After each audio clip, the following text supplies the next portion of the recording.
Thank you once again for joining me as we take this journey together, reading Father Jay's second book, Reflections on My Way Home. In the previous 2 chapters, Father Jay reminded us how damaging guilt can be and the importance of change in our life as well as in our relationships. With 15 years of teaching the Silva method, as well as his education and experience as a priest in multiple parishes, he learned a lot about human nature, and he shares it in these chapters. Go back and listen if you missed that information. I know you'll find it interesting. And now let's move on to the next chapter. Chapter 5. Dying is Really Living. If you were going to die soon and you had only one phone call you could make, who would you call and what would you say? And why are you waiting? By Stephen Levine. I was going to call this chapter, Dying to Oneself is Really Living. That is quite true. I believe that when we die to our lower self or ego, with its selfish attitude, we begin to really live. That concept, more or less, runs through the whole book. Rather, I chose to reflect on the actual experience of physically dying momentarily and returning from what is called a near-death experience. A brief glimpse of our true home changes life permanently. In everyday language, we speak of dying and going to heaven with the same impact as we are going home. We belong there because that is where we came from. We have a longing to return to where we started, our eternal home. In a way, there is a place in each of us, something like a private altar, where we meet God person to person and a decision is made, not by the family, not by the church, and not by the medical profession. Karl Rahner is considered one of the greatest theologians of modern times. He is no longer with us, but he spoke of a fundamental option as the ultimate choice of a human being, and forms the basis of life's direction as it unfolds, even as one is about to enter the world of spirit. There are millions of Americans who have had the near-death experience. In those situations, decisions are not made alone. They are able to talk to us about it because some person, usually a being of light, tells them that they still have work to do and are sent back into their bodies. They recover, whether in the hospital with an illness that should have taken their lives, or at times, even in the morgue. There are several documented cases of persons pronounced dead who were being readied in the morgue for burial, and shockingly returned to life because their time had not come. Jesus, of course, knew full well the circumstances of his death in advance, and that he would rise again. He prayed that he would be spared the ill treatment he was to endure and the ignominious death on the cross, but he submitted to the Father's will. He was granted what no other person ever experienced. His was not a near-death experience. It was an actual death, a complete separation of body and spirit. He came back from the dead with a risen and glorified body and remained for 40 days with his followers, instructing them and preparing them to continue the work he had begun. After 40 days, he became the ascended Lord, a universal spirit who is watching over us until the end of time, according to his promise. We can speak in a very real sense of returning home when we leave this world. We did have a home in God. We were always an idea in the mind of God. When God has an idea, that idea is outside of time and space. It is eternal and will last forever. We were created in the image and likeness of our Creator. Not yesterday, not last week, and not some 50 years ago, but our spirit was created outside of time and space. There is a universal principle that ideas never leave their source. This is true of us also. Every idea we have ever had is locked up somewhere in our mind. A good hypnotist or therapist can help you to relive a past experience that is totally forgotten, even experiences going back to early childhood.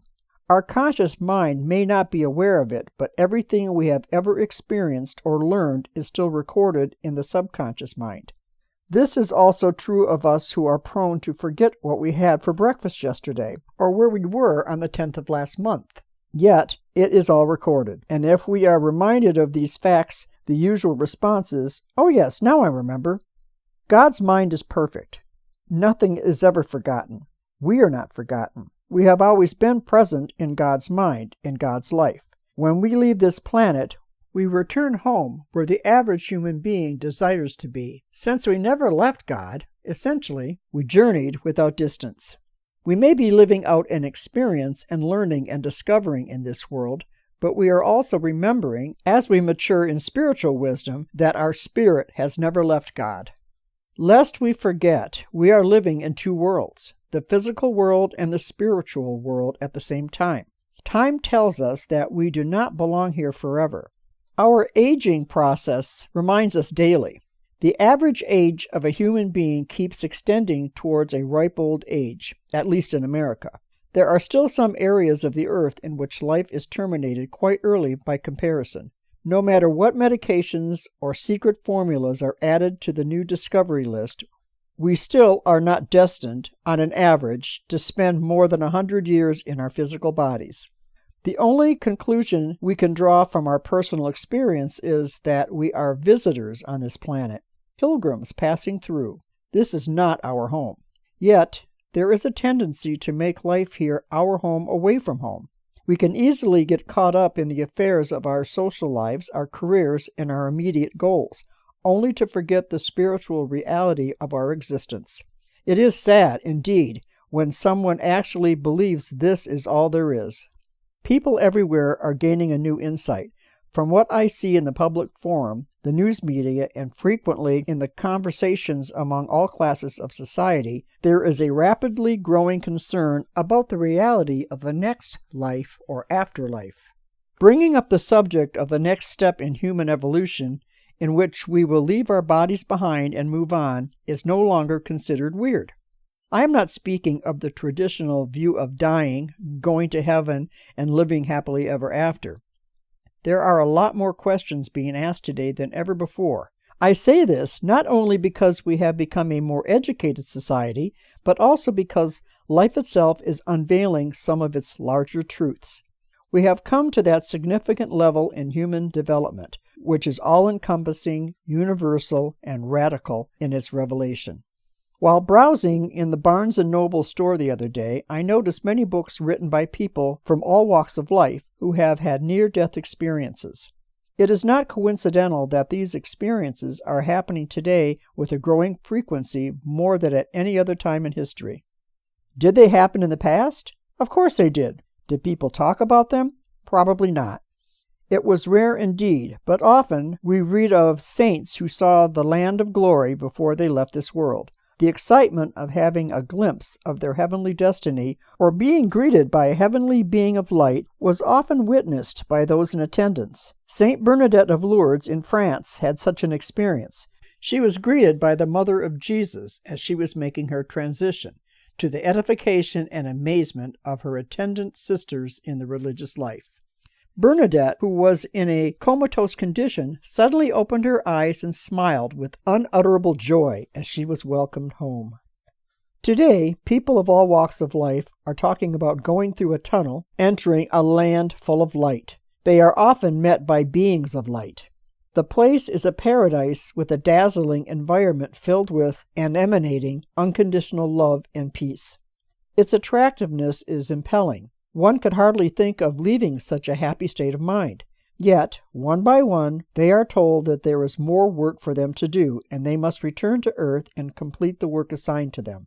Of course, there are many more who do not return to earth and begin their life in the spirit world.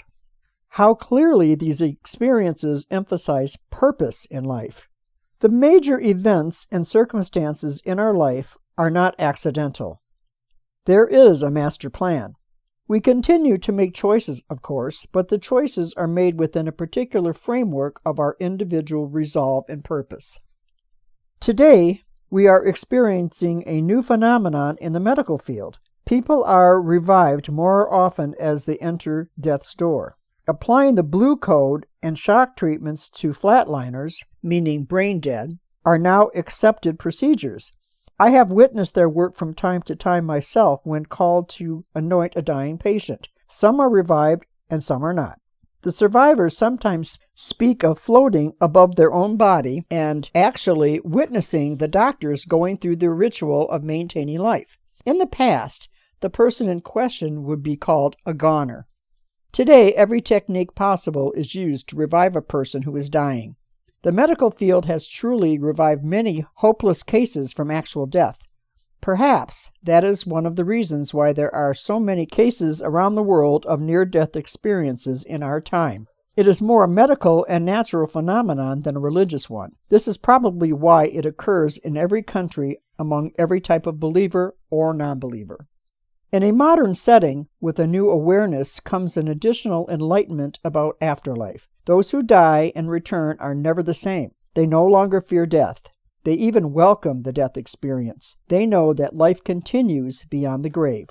They become more spiritual. For them, life becomes more meaningful. The result should not be surprising. They entered the world beyond, the afterlife, the next step, the secret passage of the ages. The lack of oxygen to the brain for just 3 minutes or longer leaves a person with brain damage if they survive. This has always been an accepted medical fact. However, this is not the case with some of the near-death survivors. In some situations, the natural law is set aside in order to introduce a greater reality. Dr. George Ritchie, one of the most remarkable survivors who returned from the land of light, was considered dead for 9 minutes. This case is fully documented. It was so extraordinary that he wrote an entire book with full details about that one experience. There was no brain damage. His brain functioned in a perfectly normal and healthy manner after his return from temporary death. This was a singular case because it happened in 1943, long before it was fashionable or even considered possible to revive one who was brain dead. His book, Return from Tomorrow, was written simply and is very exciting. It was hard to put it down. Since he entered the world of spirit, where there is no time or space, he tells of looking down at his own dead body and trying to communicate with those still in the flesh, making no headway. He speaks of meeting Christ, which was the highlight of all his extraordinary experiences on the other side of death. Since there is no time in spirit life, he had far from more experiences than one would expect in a mere 9 minutes. He became so accustomed to function without his physical body that when he was looking for his body, he did not recognize it. Dr. Ritchie could not identify his own physical body. It had become so unnecessary to the experience of life he was enjoying. Finally, by looking more closely at the ring on the finger of one of the corpses, he realized, in shock, that what appeared to be so dull, lifeless, and undesirable was the actual body he had to inhabit once again. It was not a happy moment. I highly recommend this book, which has gone into its 23rd printing. Robert Grant is another author and good friend of mine. In his book, Are We Listening to the Angels?, he tells an incredible story about George Rodonaia, a Russian professor and well-known scientist. He was considered dangerous because of his dissident activities and was assassinated by the KGB in 1975. His body was placed in deep freeze in the morgue. After 3 days, as the doctors were about to perform an autopsy on him, he suddenly revived. Brain damage should have been complete, leaving him in a totally unconscious state and totally incommunicable. Unbelievably, there was no brain damage. He entered the spirit world and returned with an entirely new perspective on life here and in the hereafter. He has been giving talks worldwide about his experience and also functions as an ordained Methodist minister in Texas. In case you are wondering, this whole incident is well documented. I was appointed pastor of St. Michael's Church in Pontiac from 1972 to 77. It is located about a half-hour drive from downtown Detroit. The world-famous Pontiac Motors headquarters is also located there. I enjoyed my pastorate there very much. I loved the young and the old. During those years in the 70s, it was a rewarding place to be.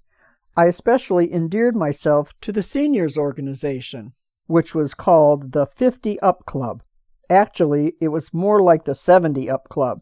No matter. I loved to go to their meetings, their parties, and occasionally to their special celebrations during which I would participate in a few dances. I was impressed with the way they saw themselves as younger rather than older. To tell the truth, I was younger in years, but I could not keep up with some of them. One of the many wonderful parishioners I befriended was Helen Bateman. Though this incident happened over 20 years ago, I can remember it as if it were yesterday. Helen was always active in the church and was a daily communicant. In the Catholic system, just going to church on weekends is not enough for many faithful Christians. There is a daily Mass or religious service in every parish. Their relationship with God is fostered daily through the official prayers of the church and the reception of communion. I had about 40 people attending daily Mass while I was in Pontiac. Helen was one of them. One day, her daughter Margie called to let me know that Helen was taken to the hospital and that she was comatose and dying. I dropped what I was doing and rushed to the hospital immediately. Her daughter was there waiting for me. When I arrived, Helen was in a comatose condition, and it was quite obvious that she was in the throes of death. My role was to give a dying person what, at that time, was called the last rites or extreme unction, both sounding like the final prayers before transition. I arrived in good faith and performed the expected sacraments for the dying. However, since I was so familiar with Helen's active participation in St. Michael's community, and she was such a good friend to me, I decided to add my own spontaneous prayer. I began imploring God to return her to sufficient health so as to return home and to continue with her volunteer work in the St. Michael's community. I sang her praises on how well she cooperated, how much she had accomplished, and what wonderful things she was capable of doing upon her recovery to good health. I was in the middle of this prolonged and complimentary prayer on Helen's behalf when suddenly and surprisingly she opened her eyes, looked at me straight in the eye, and yelled, "Oh, shut up!" She immediately went back into a coma. I then tried speaking to her as if she were awake, but I received no response whatsoever. I looked across the bed at Margie and said, "We have to talk." We stepped out into the hallway. "I believe your mother wants to go home. It is certainly obvious that she's looking for our approval to let her go and allow her to make her transition into the heavenly realms." Margie agreed, although it was certainly not an easy decision to make concerning one's mother. We returned to her room. Margie and I, from both sides of the bed, held one of her hands. I began humbly, "Helen, Margie and I are both sorry for misunderstanding your intentions. Please accept our blessings as you leave this world to fulfill your destiny. May the Lord bless you and protect you as you journey to heaven." Helen started coming out of the coma again. She opened her eyes, looked at Margie, then looked at me and said, "Thank you," to both of us, laid her head back down, and expired at that very moment. This time her desire was fulfilled. I felt so much better having let her go. It was not my intention, nor the purpose of imparting prayers, nor the anointing to hold her back. The intention is a healing or a safe passage to the next life, in accord with God's will. The Catholic position regarding dying patients has indeed changed a lot since the 70s, and our bedside manner has become more compassionate and more in keeping with current procedure as caregivers to those whose health and life are considered terminal. In fact, the former last rites is now called the anointing of the sick. Through the years, so many incredible healings and recoveries have been witnessed. Today, anything is possible. Yet I was never prepared for this. A person comes out of a coma not once, but twice, to give those present a very important message. Let me go, please. It's my time, and I'm ready. I had never had that experience before. It was beyond my scope of knowledge and experience. I do not believe that anything in medical science could have helped either. These unusual circumstances may never happen again in my lifetime, but I shall always be grateful for knowing the importance of letting go of our loved ones, who, after finishing their mission on earth, want to move on. I had another experience at St. Joseph's Hospital in Pontiac, not long after visiting Helen Bateman. I do not recall the name of the other lady since she was not active at St. Michael's Church, only because she was quite elderly by the time I was assigned there. I rushed to the hospital after receiving the call for a priest. When I arrived, there were 6 or 7 family members gathered around the bed. They were all in tears. While I was blessing her with the anointing of the sick, She was totally unconscious during the entire time I was giving her the sacrament. When I finished, I was about to leave, when suddenly she opened her eyes and spoke for the first time in several days. She was facing the wall, not us, as this conversation took place. Am I supposed to die now, or what? There was silence for a few minutes. We heard nothing, but she was listening attentively. I can't make that decision. I thought God decided those things. Silence again. I really don't know. What does God think? Once more there was silence. Oh, well, that is what I want also. If that is God's will, then I am ready. Those were her last words. She died at that very moment. We were all stunned, but that is exactly what happened. I did a lot of thinking after that experience. Is the moment of death interactive? Do we have a choice? Is there an option? Is it a shared experience between creature and creator? I had a lot more questions than answers, and still do. I have been told of many cases in which the dying person would not die until a spouse, a son or daughter, or a very close friend arrived. This is not always true, obviously. My nephew, Bob Rashid, simply collapsed and died on the golf course recently. There was no specific warning. His wife and 3 children were confronted with a totally unexpected tragedy. Their whole life was radically changed in a moment of time. In Bob's particular transition, there was no interactive experience with the Lord of Life, unless a contact was made long before his time to move on. Again, we are confronted with the mystery of death. Once we are born into this world, an unbreakable commitment is established. No one is immune to the experience of passing over to the world of spirit, invisible to the physical eye. However, when or under what circumstances it will take place is hidden from us so that we can live our lives normally from day to day. The only 2 exceptions in human history that I know of are Elijah and the mother of Jesus. As far as you and I are concerned, I wouldn't count on it happening to us. We know neither the day nor the hour. Thank you for listening, and please join us every Sunday for our watch party at our new premiere time of 2:30 Pacific Time as I premiere the next chapters of Father Jay's book.